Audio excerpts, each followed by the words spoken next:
Right, now that I got a little bit of experience behind me, I've decided now to do something serious. So I'm buying in some leather, vegetable leather, and I bought in this old Bible from eBay. So it cost me £32. It's an original antique Bible, 1860. Unfortunately, both the covers are broken, but that's probably why I had it a lot cheaper than it's worth. But have a look, yeah.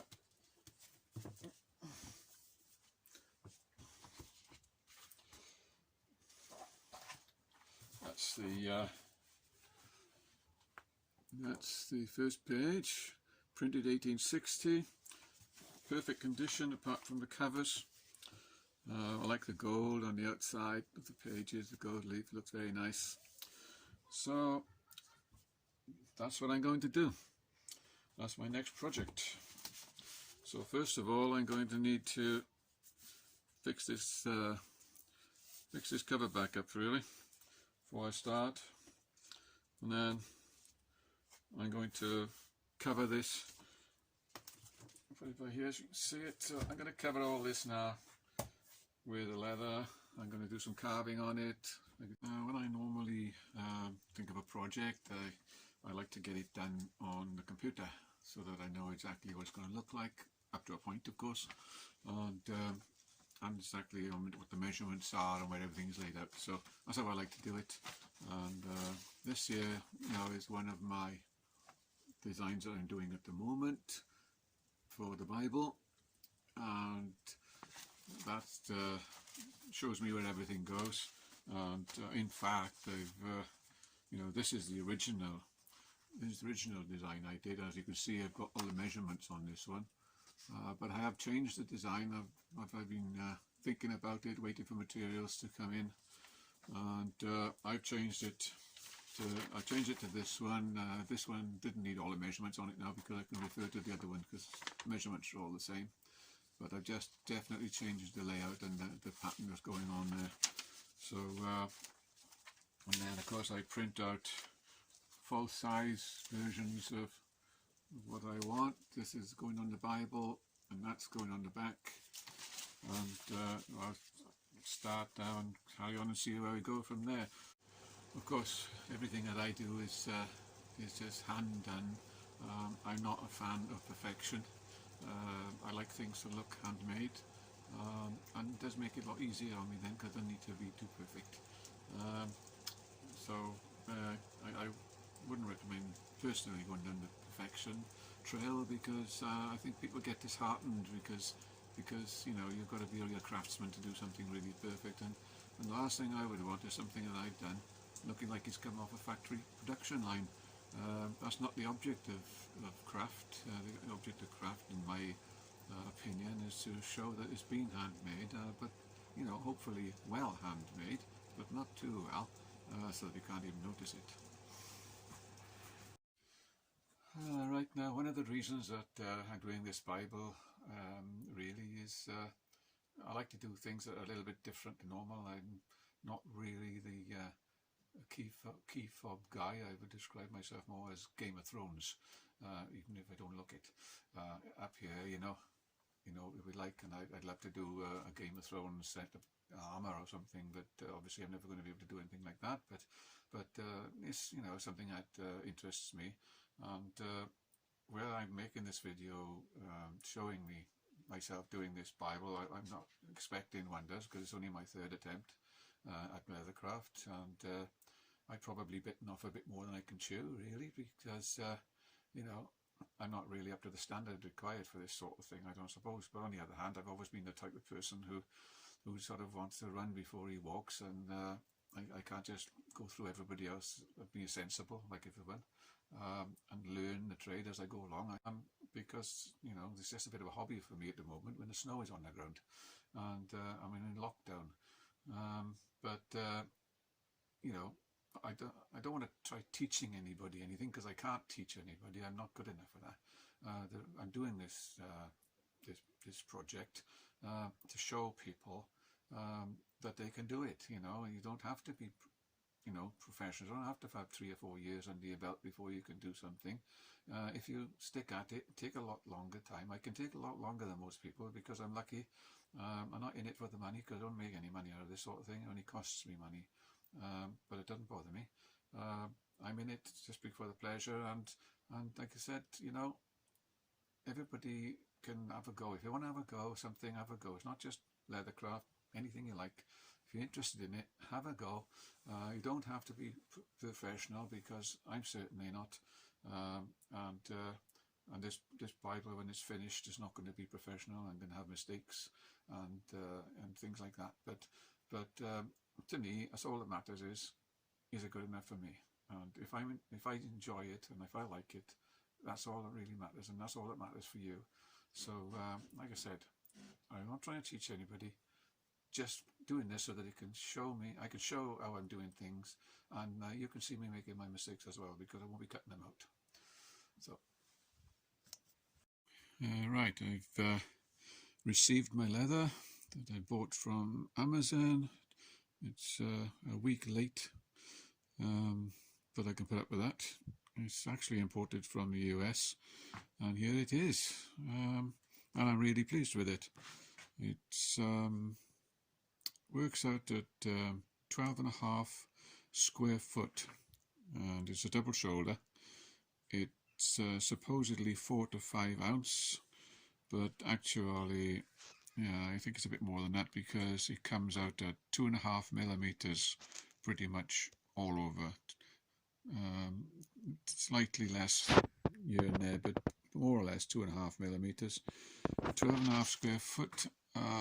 It supposedly got flaws, but there's only one flaw that I can see in it, and I don't even know if you could focus on that, but yeah, there's a couple of little pock marks there, but nothing really to worry about. So, and then out of the 12.5 square foot, they've just got this little bit of here, which is just sort of cut out from the shoulder, but I could put up with that. So £44 delivered. It's absolutely excellent value for money for good veg tan carbon leather.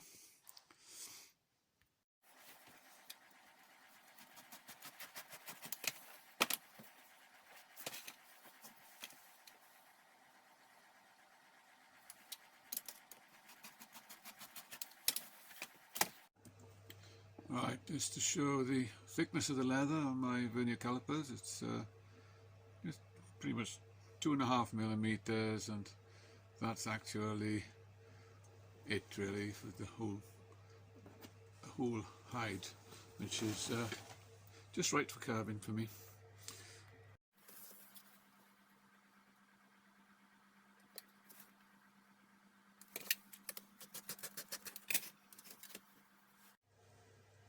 I've just cut one here, and I just use this as a template now to cut the other 3.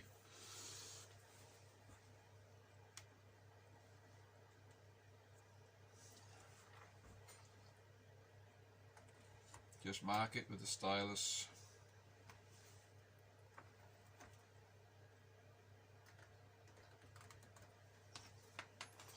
I've got some little cutters I bought off eBay. Quite nice little things.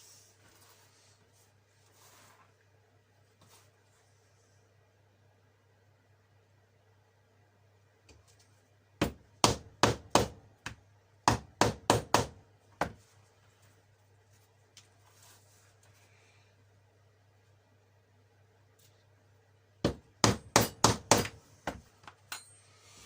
you just cut it nicely like that, ready to put the clasp through. Clasp is going to go through like that, and it'll just clip around the back, just like a buckle really. Okay, I've marked out this piece of leather that I've got to cut now, so I don't know whether you can see it. If I go a bit closer maybe, get the shadow out of the way. I've just marked it like that so that I know what bits to cut out. I normally mark these with pencil very lightly. I find that it works fine. Use a good rubber, rub it off, and doesn't leave any marks at all really.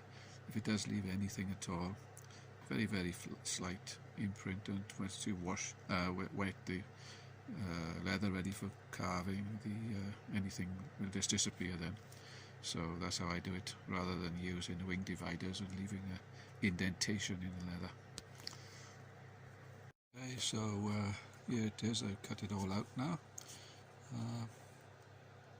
Yeah, a bit complicated. Take it easy, make sure I didn't make any mistakes. Luckily I didn't. So that's just for this is the piece for the spine. And what I've done is I've got these little straps as well that I'm going to need. And I've used these tools here really. They're quite cheap and really good. Only problem I find is that they are a little bit small. See if I can get it in here. But yeah, a bit small, but they really work well. They're really more suitable for a press really. I've got a press, but to be honest, there's more potch than the worth of it.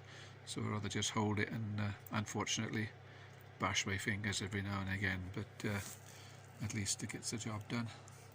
So there we are. So the spine is cut. Luckily, like I said, I did it without mistakes, otherwise I'd start all over again. It took me about 2 hours to mark this out and cut it.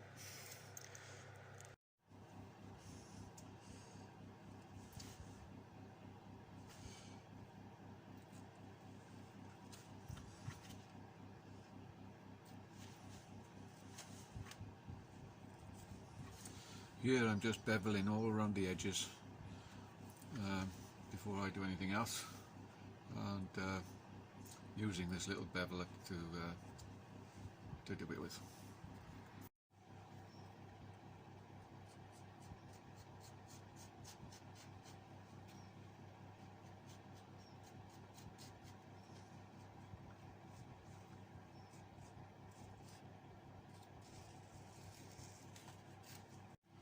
Right, I've just skived the back down with a groover tool really to this is going the spine of the book, and put these grooves in here so that it should be easy to bend around on the edge and the corner of the book.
That's the clasp strap Finished tooling now, just got to put some studs in it.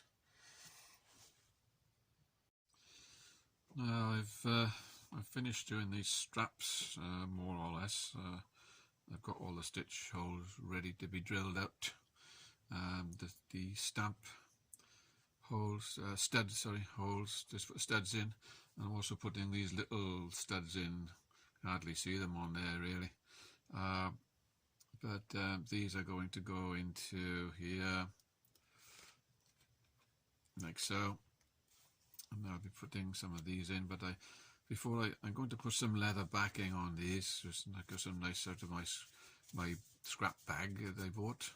Nice bit of dark grey soft leather here. All this leather is made from furniture, come from furniture manufacturers, so it's nice and soft and all chrome tanned really, but that's fine, what I want.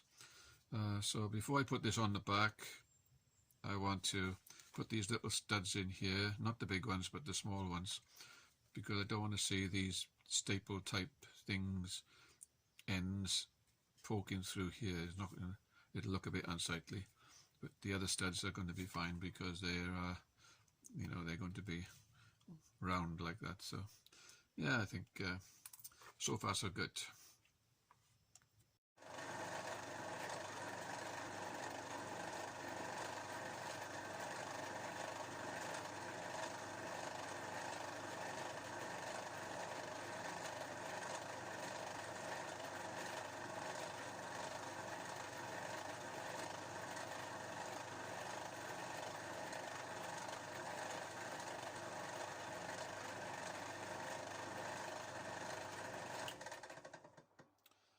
Just burnishing the edges of the straps, that's how I do it.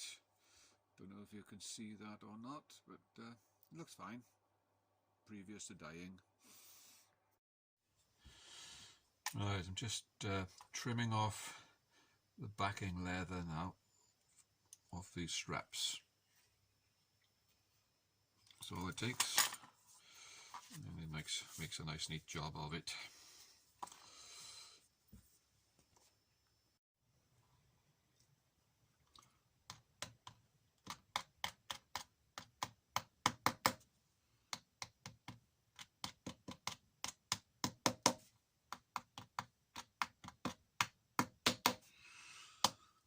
There you are, that's the first 4 fitted on, and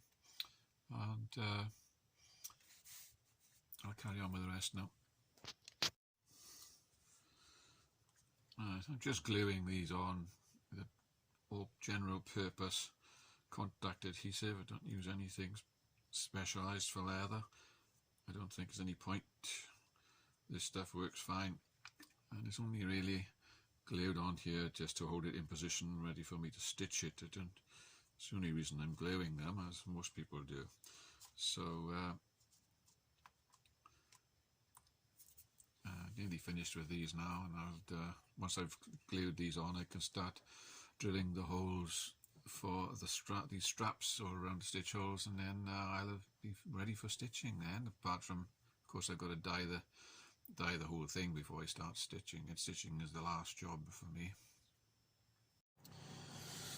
Now I've just carved this little cross out on the spine, and I've been wondering what sort of pattern I may put on it, so actually I've just drawn a little pattern on here, and I think that looks quite nice, so I think I'll just put that on there and we'll see how it looks.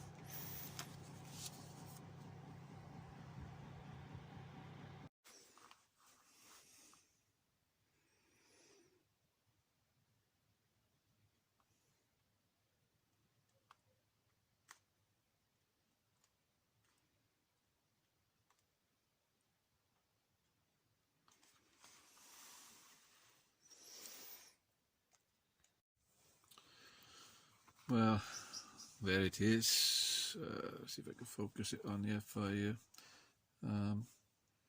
Yeah, looks a lot nicer on paper than it did on here, but I'm quite happy with it really.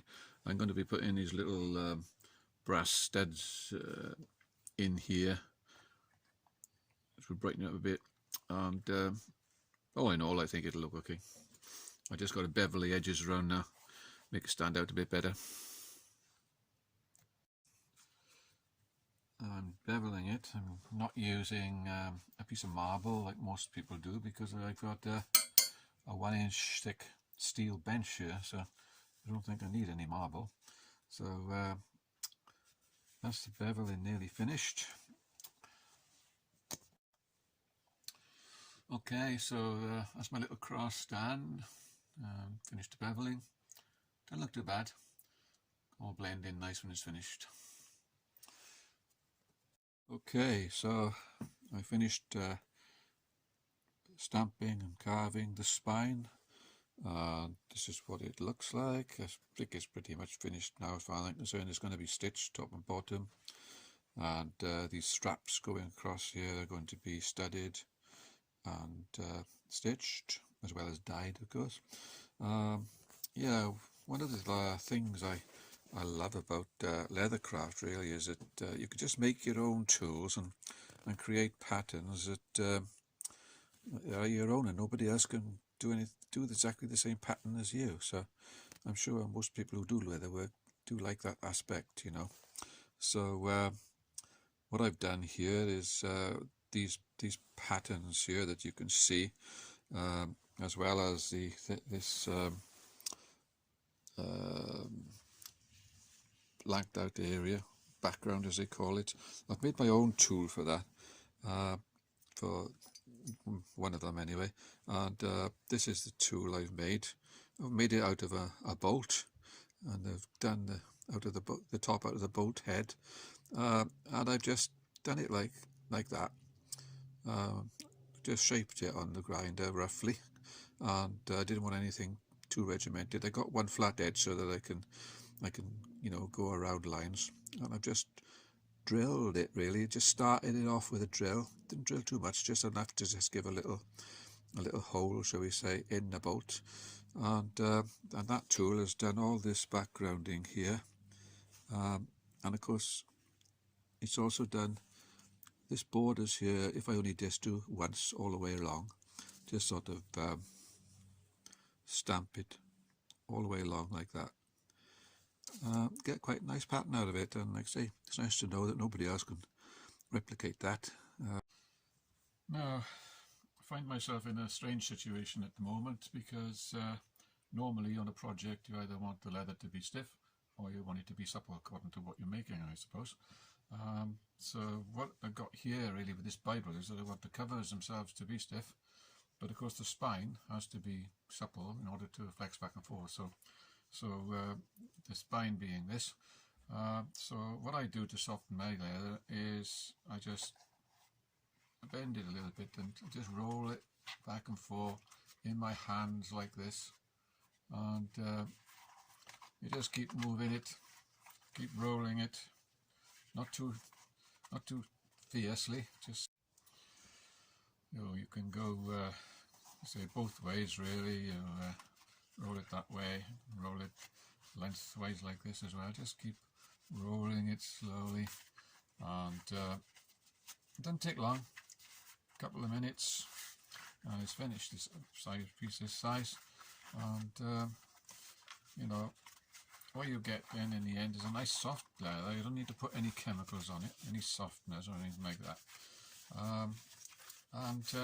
This then, which was as stiff as a board when I started with it, you know, now look, it's just all floppy, because it's nice and soft, which makes it a lot easier to fold on the spine, and when it's being opened and closed, it'll be a lot easier, and it'll be easier on the leather to stop it cracking, because if it's too stiff, a little bit like muscles really, you know, if you don't warm them up a bit and keep them supple, they start breaking too easily, especially if I haven't warmed them up. So with this,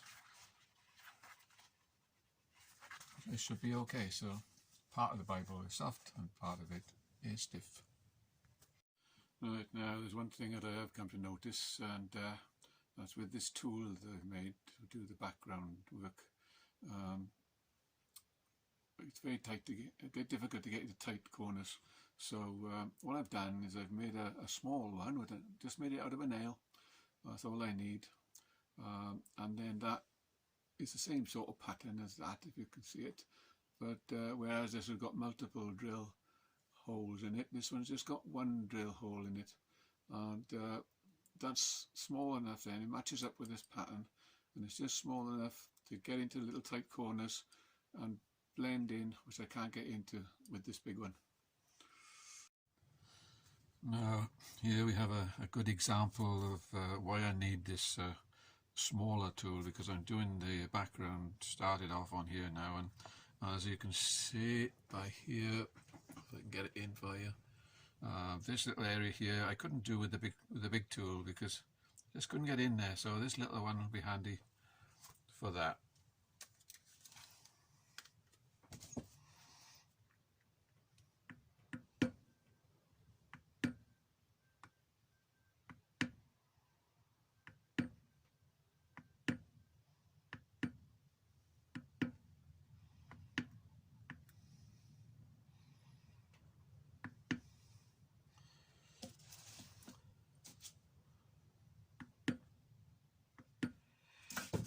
There you are. So as you can see now, it's been filled in okay.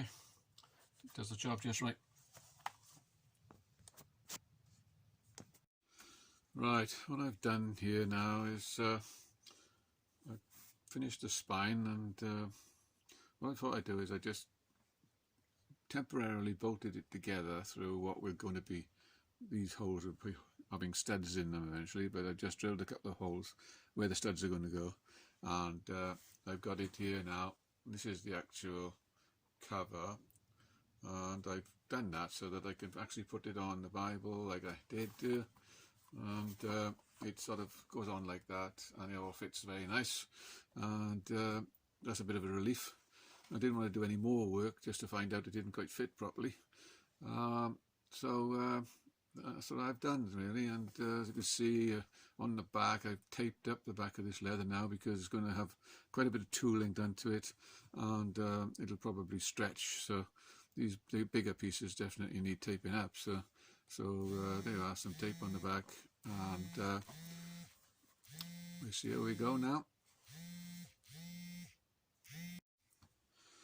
I've just started doing the cover, front cover now, and I'm sort of halfway through, and as you can see, what I've done so far is I've put the pattern, general pattern on, I've put the cross in, put the Holy Bible in. I've still got to bevel this holy yet, I just beveled that at the moment, and so far so good.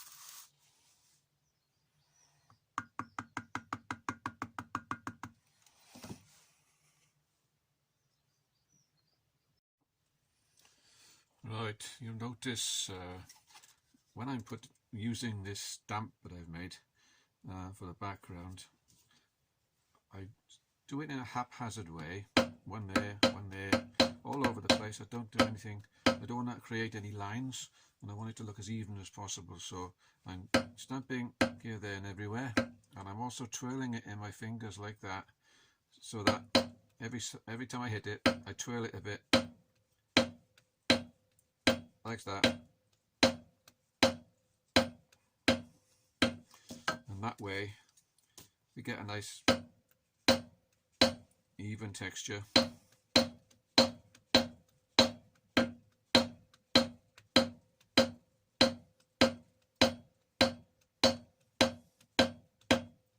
if you do notice a little bit that hasn't got filled in properly, like this little bit here, I just got to go over it lightly, just like that, and it's nice, fills it out lovely, and there we have the texture. So you may agree that by looking at that. It's got a nice nice rugged surface on it. It's much more of a texture than a normal background tool, which is the effect I was after. So there you are. Right, what I've got to do now is glue my strips along the edge of the book cover. But first of all, I'm going to have to put some welts in to take account of the width of the book cover, because that's actually 5mm deep.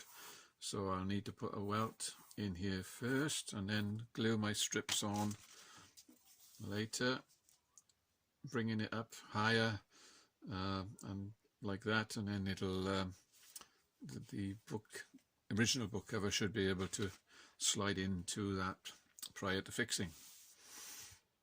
I've got some 5mm leather here. I bought some offcuts off eBay. Just bought a few bits and pieces, and I got some nice 5mm pieces here, which will do the trick just nicely.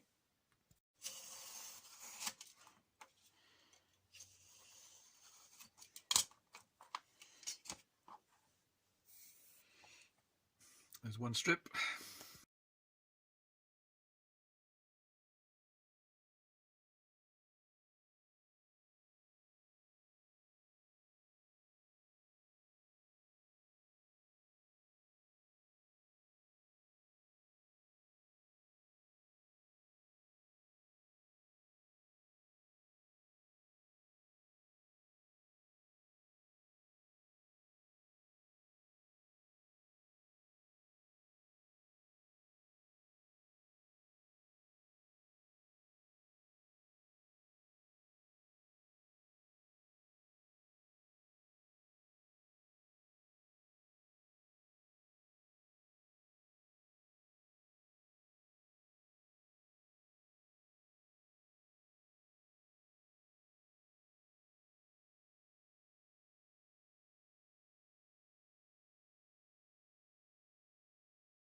Okay, so that's the inside done. That's as you can see what it looks like there. You got this gap for the cover to slide into. And that's it. Now, when I glued on the edges, I've done it in such a way that when I glued them on earlier, I glued these on a little bit proud on the back. They're sticking up a little bit further than the front. You might be able to see that, I'm not sure, but what it means is then when I trim it down, because I've got to rub it all nice and smooth now, trim it down, I can trim it all down without actually needing to touch this front edge, as I've done on this side. You can see it, just about finished this one. On this edge here, it's all been trimmed down nicely on my sander. So that's how I do it. Make sure that I don't actually touch the face, because the face is finished, so it just needs burnishing. Right, what I'm doing now is I'm just going to paint on some Resolene as a resist to the dye that I'm going to be putting on, because certain parts of this Bible I don't want to be dyed the same colour as all the rest of it, so I'm going to put this resist on parts like this cross, for instance. It's going to be resisted so that when it's completely dyed, this will be a lot lighter than the rest when I finished.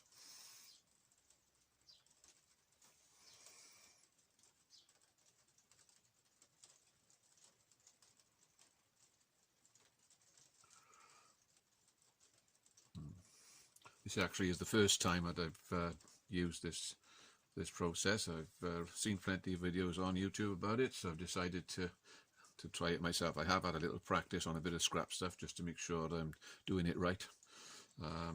So apparently I'm going to need 2 coats of this. They say to leave it dry overnight, but as I'm used to working with water dye, I know that you can dry it off with a bit of heat very quickly. So I have tried it. I put 2 coats on within a couple of hours and they've done the trick fine. Just a matter of warming it up a little bit with a hairdryer or something and drying it off right quick. Leave it for an hour or two and then put another coat on. Do the same and you're good to go.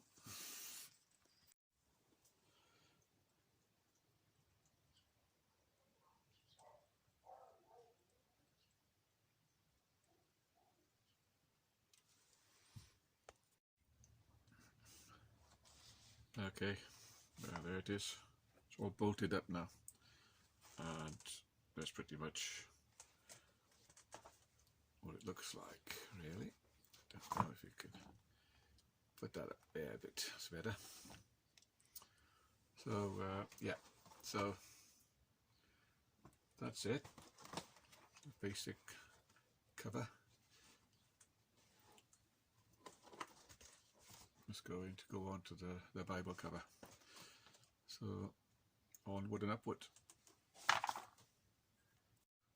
Right, what I'll be doing now is putting the stitch holes in. I'll be using this set of bricking irons like this one, which will be putting the holes where they're going to go, but actually I'm only using them as a guide because I'm going to be drilling straight through here because this is pretty thick, 9mm, and these forks are not suitable for going all the way through, so I prefer to drill my holes anyway, even though I mark them out with these, because I find it's much easier to stitch with the hole slightly larger, and it looks fine if you do a tidy job of it.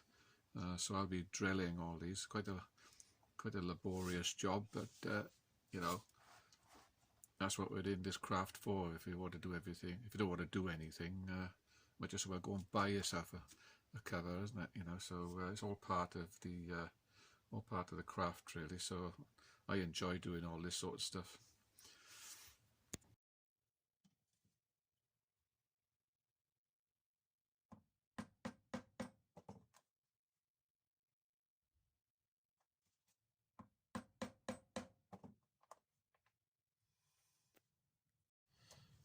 Okay, so there's all the stitch holes in there. I don't know if you can see them, but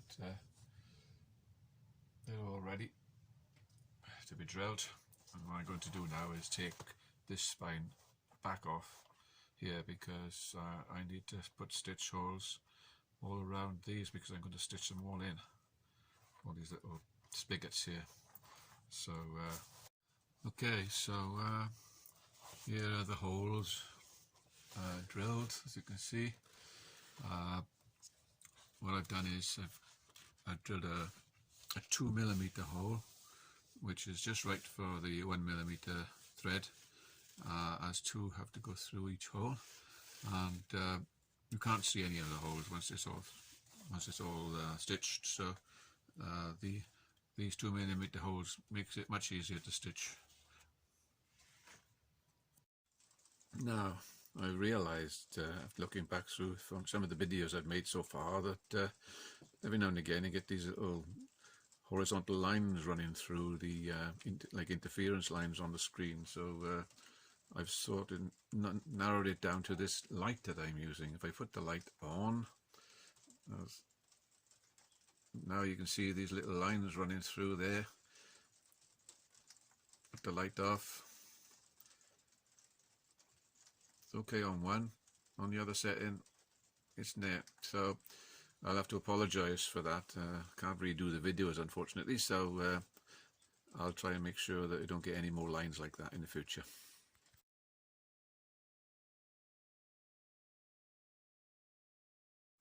Okay, so what I've done now is I've these little brackets that or clasps that I've designed up myself.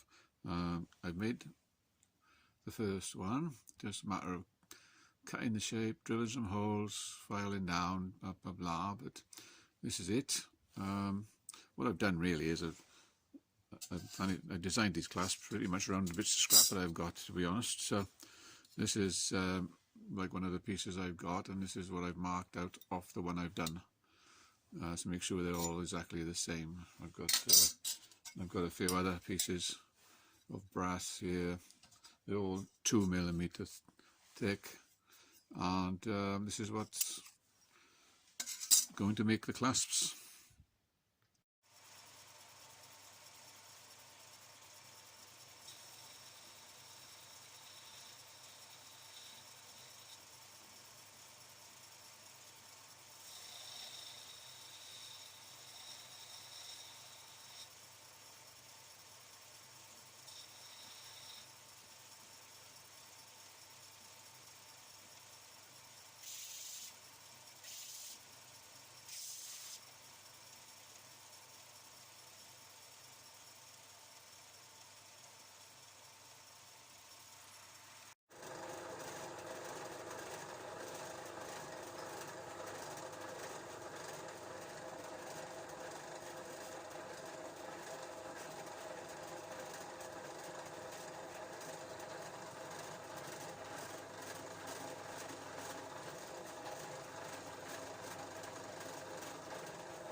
Right, I've made up my 10 little clasps now, and before I cut the slot in them, I need to cut a slot in them to put my straps, but before that I think I want these things to look as old as possible, so I'm going to antique them, but on top of that I've decided I'm going to give it a hammered finish, and then antique them after I've hammered it, and I think it should look quite nice. So here we go.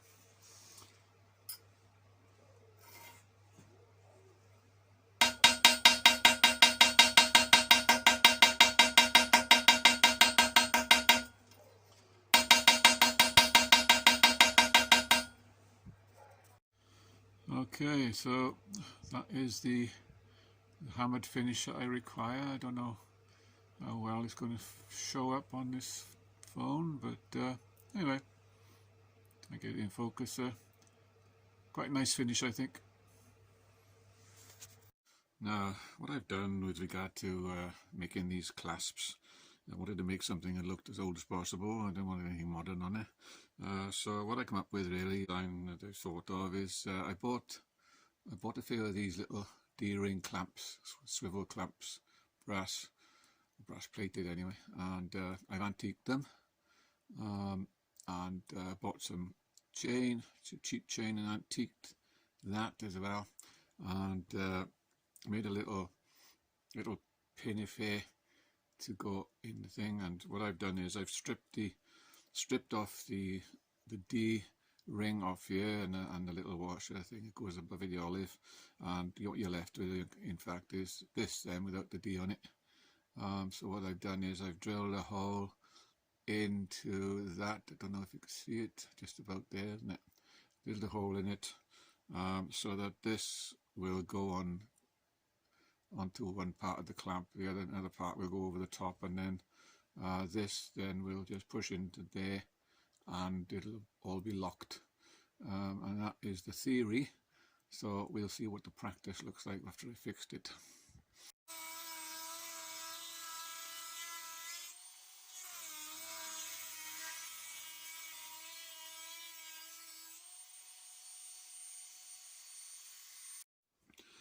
Okay, to cut the slots out, you just drill a hole here and drill another hole here, and then I use my Dremel, as you just seen, to just cut out the slot roughly.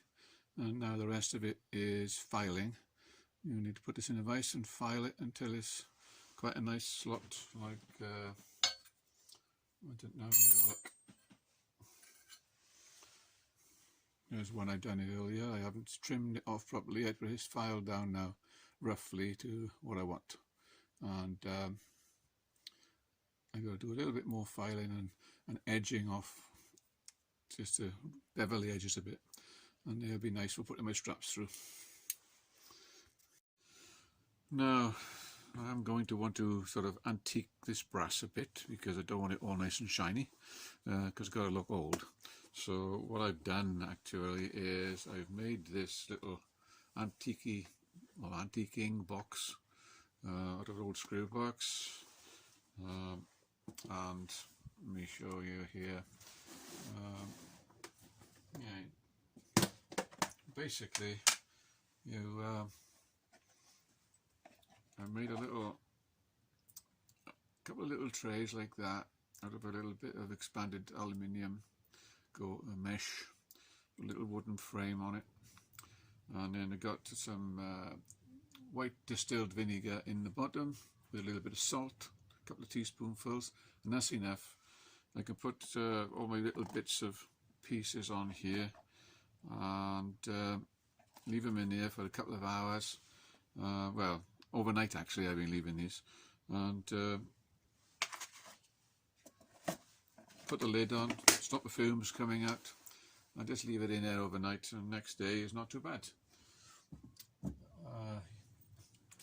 Here's an example of something that I've done for this project. This is I bought a cheap necklace online. It's only cheap metal, brass plated, but it'll do the job because I want a little bit of chain on this, on the clasps on this Bible. So, and then I put it in the antique box, and it come up like that. And I think you'll agree, it looks a lot nicer, just dulled down a bit because this is just cheap and nasty, this thing, but that looks quite nice. So I'm quite pleased with that, and that's how you antique brass, with quite easily and very cheaply. Okay, so here we have my little antiquing box, and I put my little clasps and bits and pieces in here last night, and I've been leaving it overnight, so here we have it. So as you see, they've gone quite dark, which is very nice. Let me show you a before.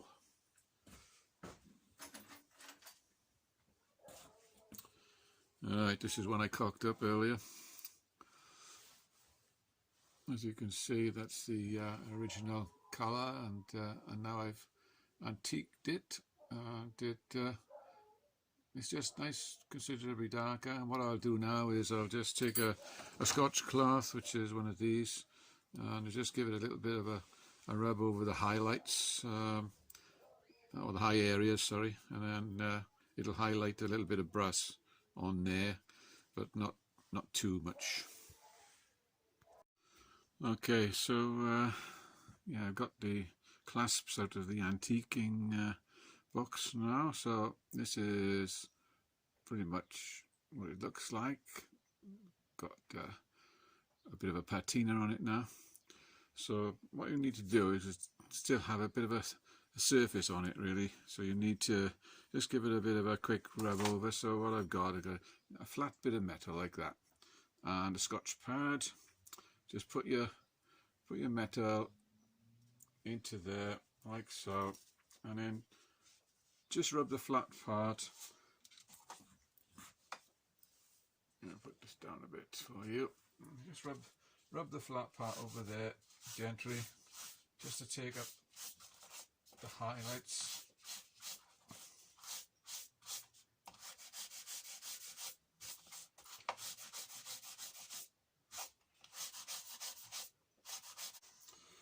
Okay,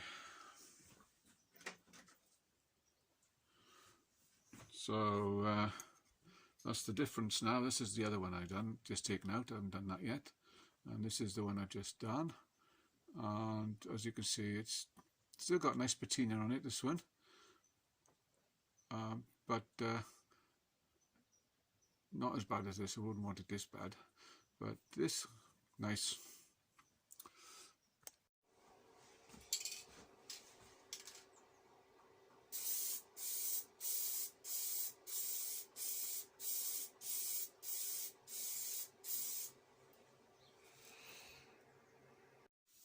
Okay, now when I'm dyeing, I use a water-based dye, and very often, more often than not, I spray. I don't like putting it on by hand. I prefer to spray, and I can do radiated fills, different colour, different shadows and things on it. I've done a lot of spraying in my life, so this comes easy to me. So this is how I do it.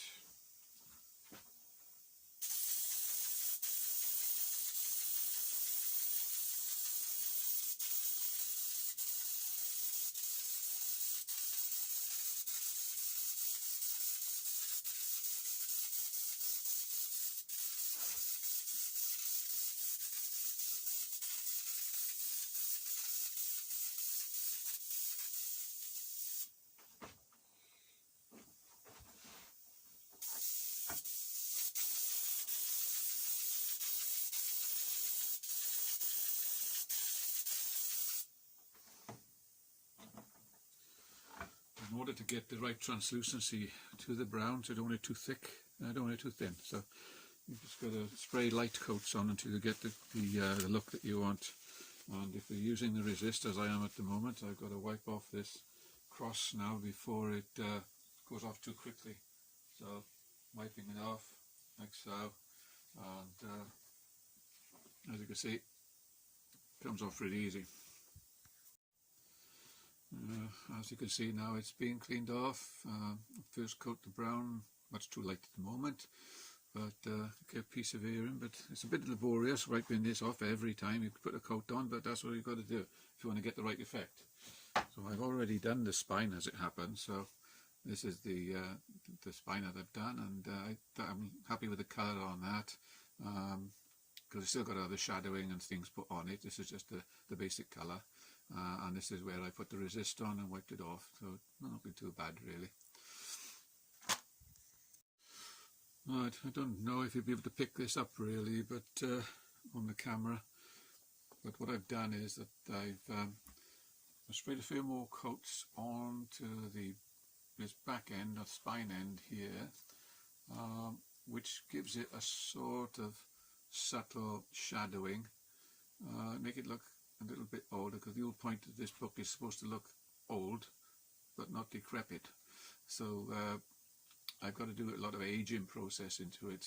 So this slightly darker edge here fading up into this lighter brown. So I don't know whether the camera can really pick it up that well, but that's going to give it an aged effect. I've also I haven't done a perfect edge on the bottom here.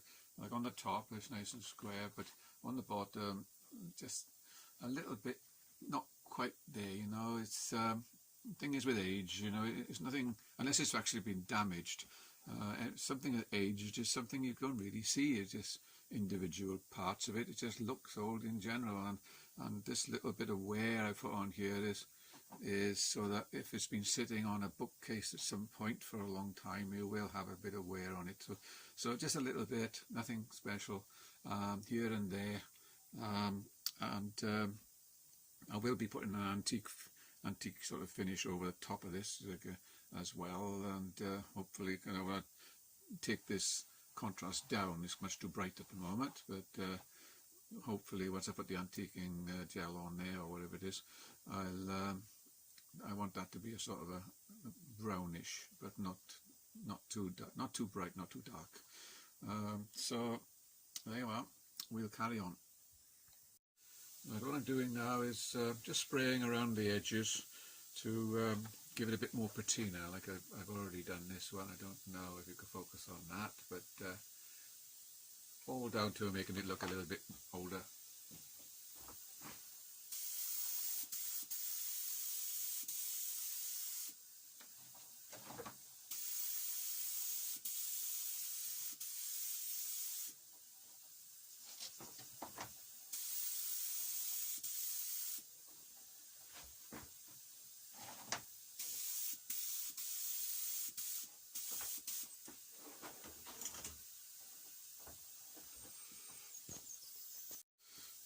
don't know if you can focus on that really, but basically it's not a perfect finish. You don't want a perfect finish. That's the whole point of a patina really, is to give an aged look. It's not perfect. So what I've done really is, I'm not sure how much we can focus on this, but this area here that I've sprayed in here, it's like a little bit what we used to call in the trade orange peel finish, which is rather strange. I've done a lot of spraying in my life, and you always want to achieve a perfect finish, but strangely enough with this type of project I want to achieve an imperfect finish, which is contrary to what I normally use. But there you are. Take it back a bit now. You can see this sort of shadowing effect that you get, and say when you look at it, as I'm looking at it, it's just looks like it's a little bit older than it would be. Okay, so now comes the time we're ready to finish the dyeing now, and I'm going to put an antique paste over it. Hopefully it'll have the right effect. Now, a few years ago I used to look around vehicle scrapyards and buy a couple of seats, nice bucket seats or something like that, with swivels on them usually, and then I'd get them pretty cheap because they were in bad condition, and then I'd refurbish them. They'd always be leather ones, so consequently I'd sort of strip them and refurbish all the leather and respray it, usually in a different colour, and this hence is how I got a lot more experience at dyeing leather than I have actually working with it. Although I'm relatively new to leather, I'm not new to dyeing it, so I've got a little bit of an advantage there, fortunately, because I used to do these seats up and sell them to people who were converting vans into camper vans, and they wanted some nice seats, so that was the service I was providing, make myself a bit of cash on the side really. So now I'm going to put this antique paste on, which is this paste here. So I've never actually used this before, to be honest. Never needed to antique anything, so I'm a little bit apprehensive, but I had a little practice and it seems okay. The dye, I might say, if anybody's interested, the dye that I use is from a place called the Furniture Clinic in the UK. So if you're in the US, you probably won't get it anyway. All water-based stuff. Anything to do with leather, they can supply it, and it's really, really good quality stuff. Like this bottle here, 500ml, about £20, including delivery, and it goes a long way. You know, you've got to spray it. You really need to dilute it to at least 50%. So to do all this project, which is quite a big project really for me, this Bible, I've used about 50ml of actual dye out of this bottle, which is pretty good. And this antique leather paste, I believe I paid about £10 for it, including delivery. So yeah, it's pretty good really. Strange company, to be honest, because most of the stuff, if you don't spend £20, most of it anyway, not all of it, but most of it, you've got to pay about £7 delivery on it. But if you go to their eBay site, the same company, you can buy the same stuff with free delivery. So guess where I get mine from. Right, so now get back to the point. I'm going to start antiquing and see how we go.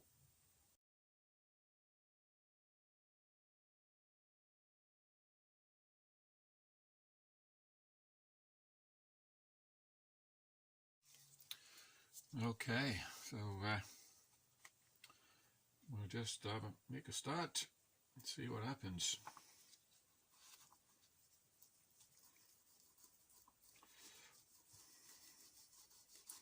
Right, rubbing it in fairly liberally.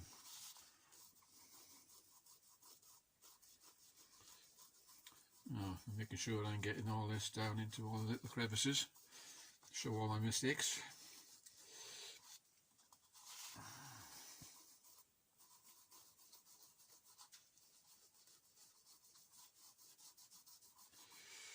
Okay, I think that'll do. Right, so now apparently wiping with a straight edge is a good idea.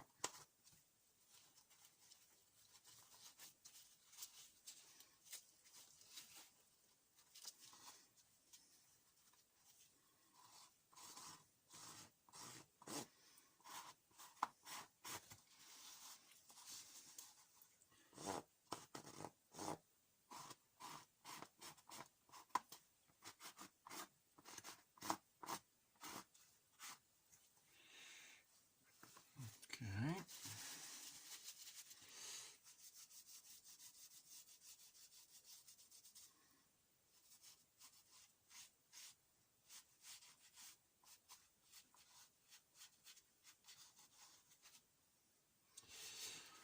Okay, so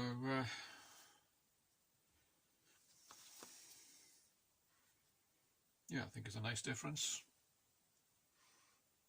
Hopefully you can see that.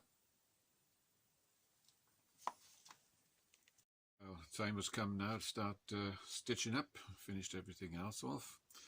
So what I do here is I measure out 4 lengths of whatever I'm going to sew and about a half a length just in case, and that would usually do the trick for a 2mm leather. So here we go.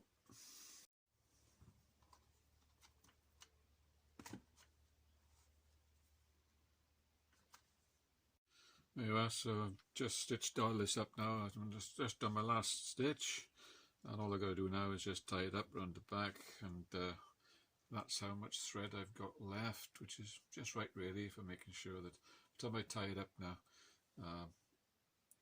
you don't want to have much less than that. It's going to be uncomfortable to work with. So there you are, 4 times plus about 10 inches, done the trick.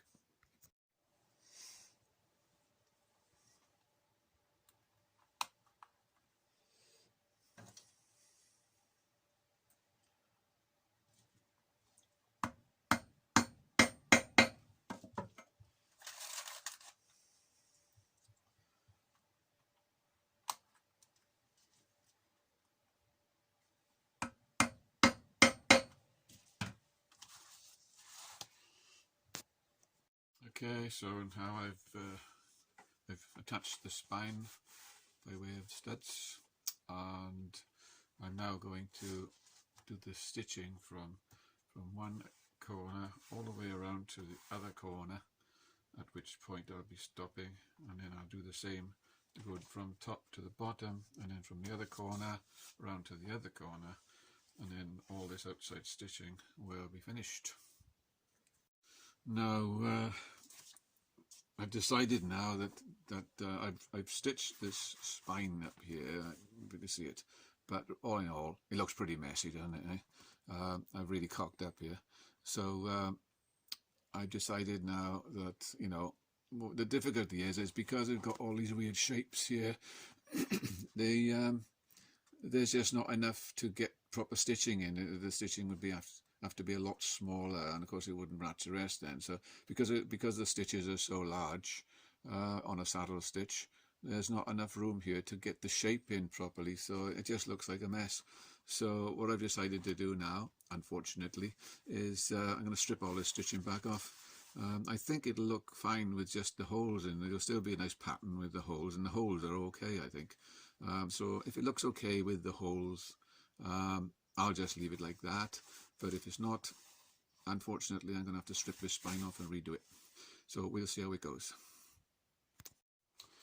Okay, so yeah, I've taken those stitches off now, and just reopen the holes, really open them up a little bit more than they were, and I'm quite happy with that. Really looks quite nice. It goes with the pattern of it, so I'll leave it at that. Save myself a lot more work.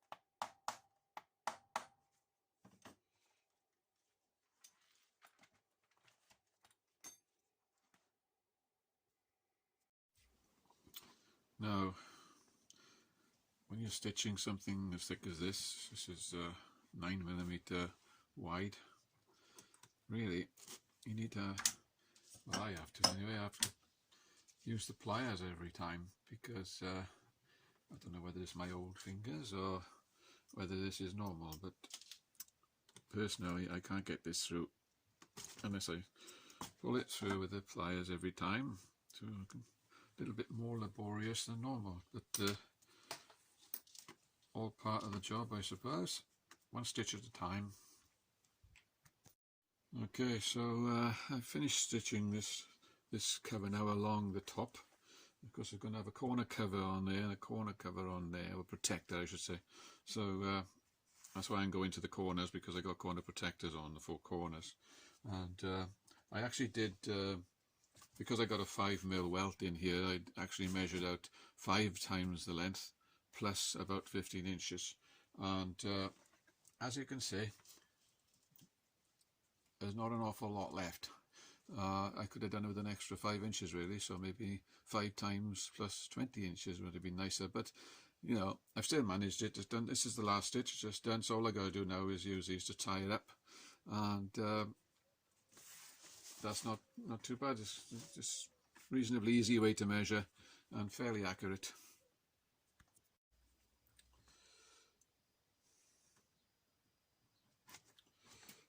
Now the way I like to stitch is when I pull this second one through now, I'll wrap it round the needle twice,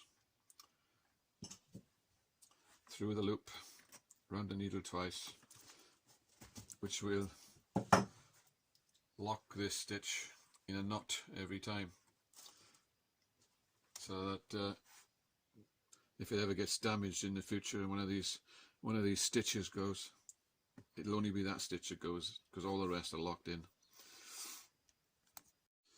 Now, a lot of the stitches on this cover are purely decorative really.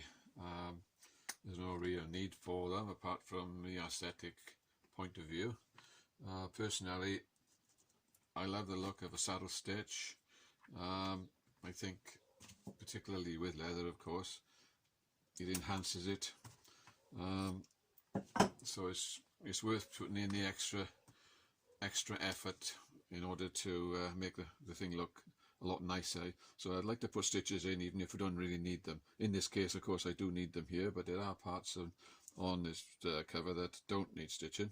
But there you are. That's how I like to do it. I'd like to have a nice contrasting colour. I wouldn't want to do this in a black or a brown, because it just blend in and there would be no point. Whereas at the moment, you know, if you look at the stitching on there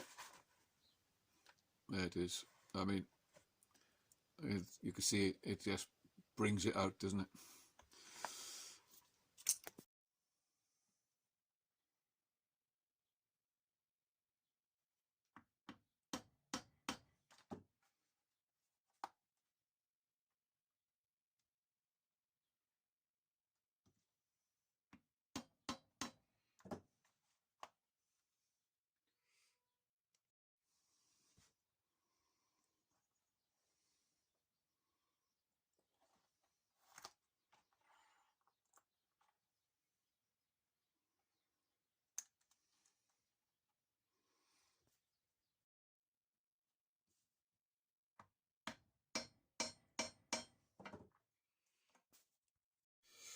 Now, where I'm going to fit these clasps on, I don't want it to be quite so thick on the leather here, so I'm just going to scribe it down a bit, and less likely to crack in the future. Okay, so I finished doing all the straps now, and basically this is what they look like when they're finished. So what I've got to do now, they're all stitched up and steadied, so that's the back there. So what I've got to do now is just fit them to the cover going to be a bit tricky, but there you go. I'll see how we go. What I'm doing now is just putting on the corner protectors, which sort of enhance the looks a little bit, I think anyway. So I've got 8 of these, of course, to go on.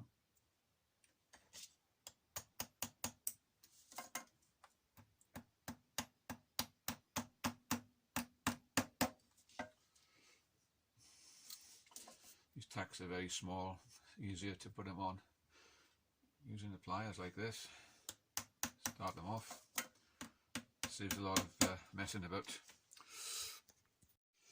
Alright, what I've done here is I've cut the leather hinge pieces, these slots here, to avoid the ribs on the original spine that I'm putting on, because if I didn't do that, it would lift, hold the whole thing off, and all the fit would be out of sync. So this is to avoid the ribs. That's going to stick on the spine. This part here is going to stick onto the cover, and all things being equal, it should work out okay. But I've got to skive all the back of this part here, not this bit, but these from these slots down, they've all got to be skived down to make it a lot more supple than it is now. And I've got to do a fair bit of bending, because it really, as it's the spine, it needs to be as supple as possible.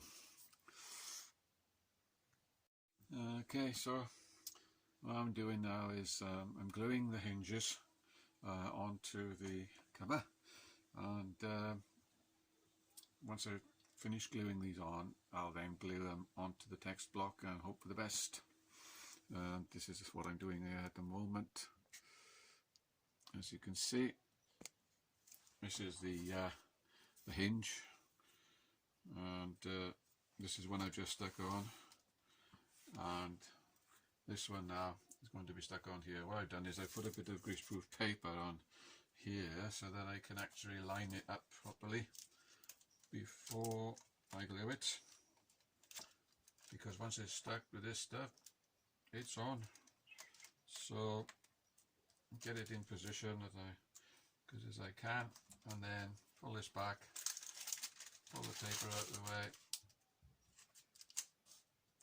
glue it down, and the rest of it then can come out and go down as well.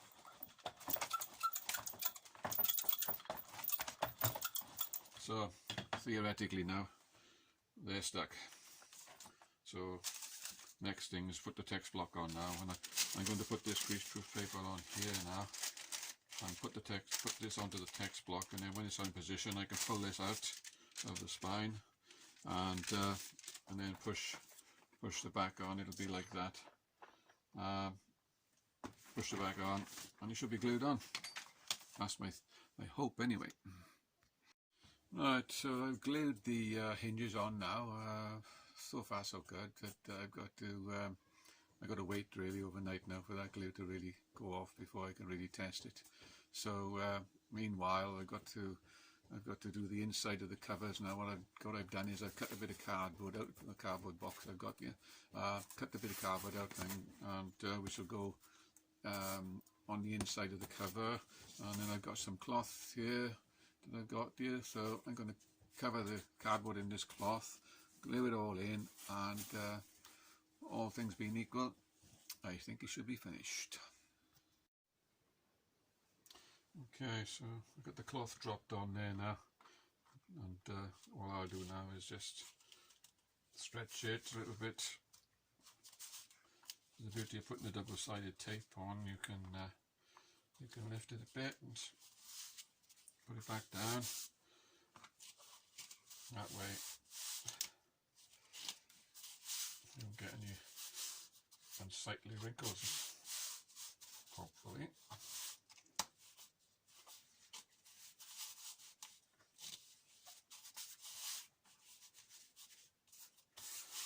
So that's the cloth on the card, and then what I do then is, what I just done earlier on is I tape the back side as well now. I've also taped a little strip on the cloth. You'll see why now when I fit it. So that's going to be the inside card, which looks quite nice, I think, hopefully anyway.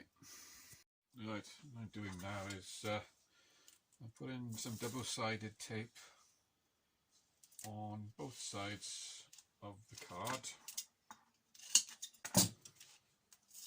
like this.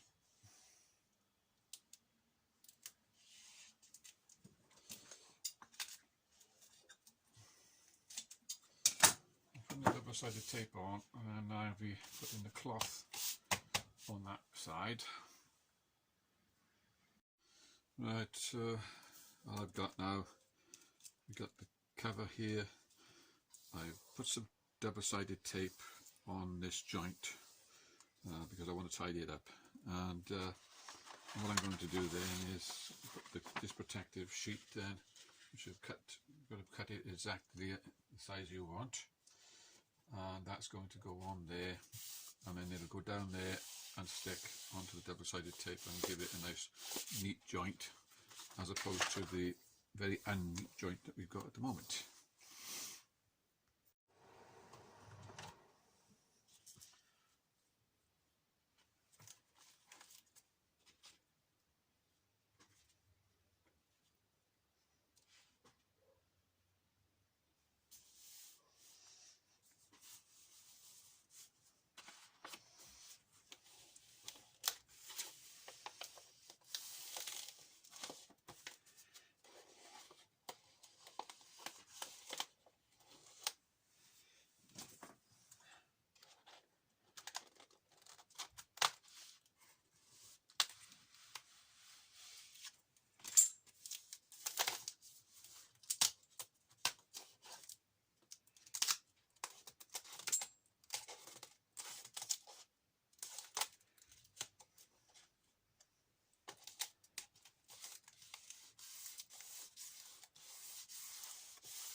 So that's it, it's fitted. So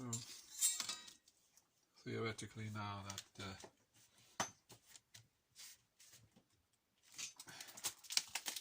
will be a nice cover sheet. Once it's on, I just need to put a crease in it here really, so it opens a lot nicer. So there you have it.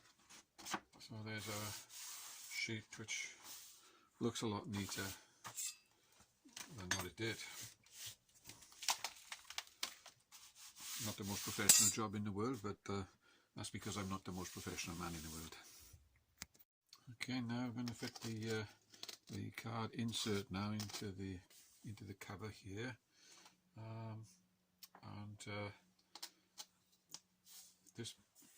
this area here is not glued down yet, but this one on the hinge is down. So I've got these little extra flaps here which are going to go underneath these like that, but this one of course won't be able to go underneath, so I glued that on the back so that it just goes up against it.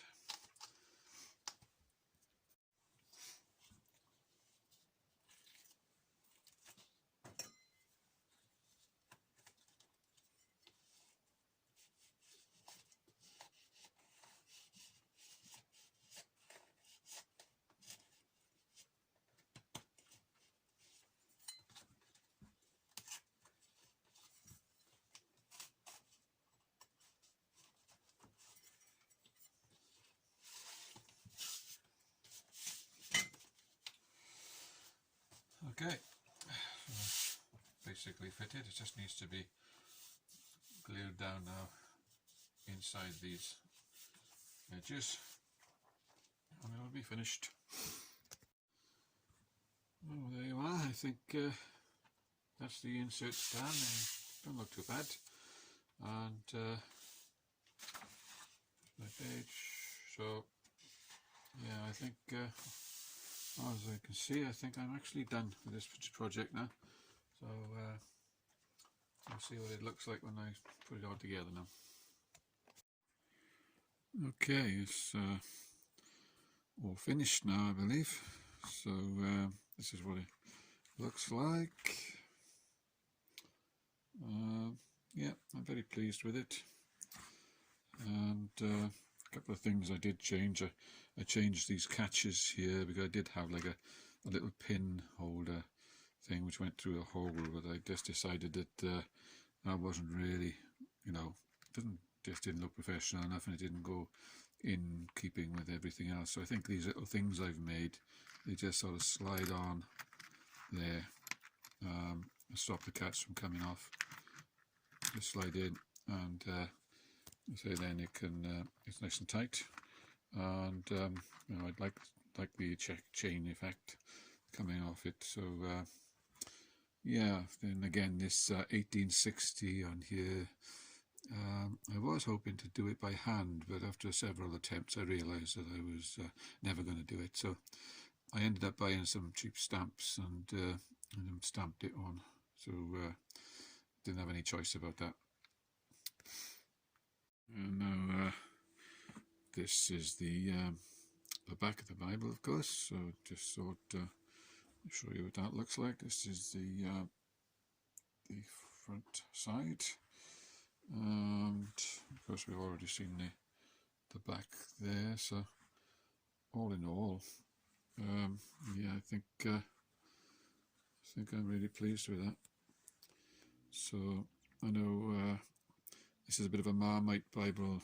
I think people are either going to love it or they're going to hate it. I'm sure a lot of people will think I've gone right over the top with this, and probably think it's horrendous. But I'm sure some people will think it's nice. I certainly like it anyway. I've tried to make it sort of old without doing anything really authentic. You know, everything I've done is in my own mind. I haven't checked that this was right for that date or whatever, you know. I've just I've designed it, and I've made things up out of my head, so that you know, it's not really related to any time. It's just something that looks sort of gothic-y, medieval type thing, which is a sort of look that I really like. And so if you really like it, I'm the only one who's got to live with it, so I'm happy.